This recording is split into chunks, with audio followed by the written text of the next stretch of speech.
Suratul Lail imeteremka Maka. Mwenyezi Mungu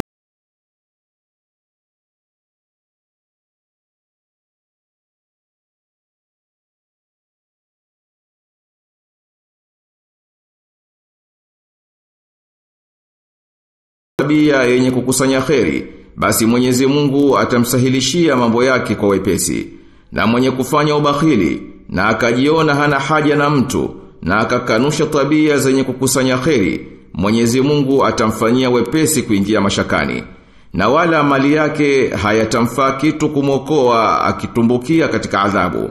Na aya zikabainisha baada hayo kwamba hakika Mwenyezi Mungu amechukua jukumu kubainisha njia za uongofu kwa fadhila zake, na kwake yapo mambo ya maisha mawili, ya akhera na ya duniani, na kwamba hakika yeye amekwisha onya kwamba moto watauingia waovu na watauepuka waliowema. Bismillahirrahmanirrahim. Kwa jina la Mwenyezi Mungu mwingi wa rehema, mwenye kurehemu. Wal-layli idha yaghsha, na hapa kwa usiku unapofunika. Wan-nahari idha tajalla, na mchana unapodhihiri. Wama khalaqa adh-dhakara wal-untha, na kwa aliyeumba dume na jike. Inna sa'yakum la shatta, hakika juhudi zenu bila shaka ni mbalimbali. Fa amma man a'ta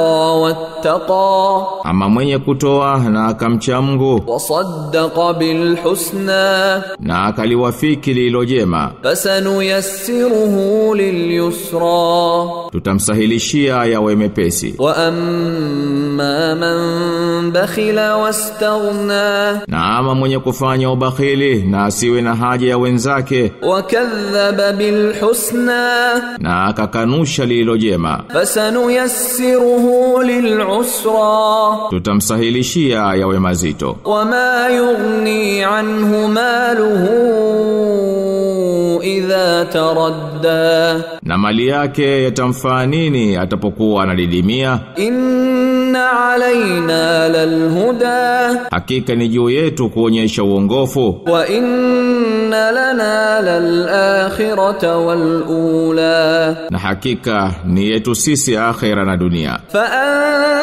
anzartukum naran talazza, basi na kuonyeni na moto unaowaka. La yaslaha illa al-ashqa, hata uingia ila mwovu kabisa. Alladhi kadhaba wa tawalla, anayekadhibisha na kupa mgongo. Wasayujannabuha al-atqa, na mcha Mungu ataepushwa nao. Alladhi yu'ti malahu yatazakka, ambaye hutoa mali yake kwa ajili ya kujitakasa. Wama li ahadin 'indahu min ni'matin tujza, na wala si kwa kuwa yupo yoyote aliyemfanyia hisani ndiyo anamlipa. Illa ibtigha wajhi rabbihil a'la, ila ni kutaka radhi ya Mola wake mlezi aliyejuu kabisa. Wala sawfa yarda, naye atakuja ridhika.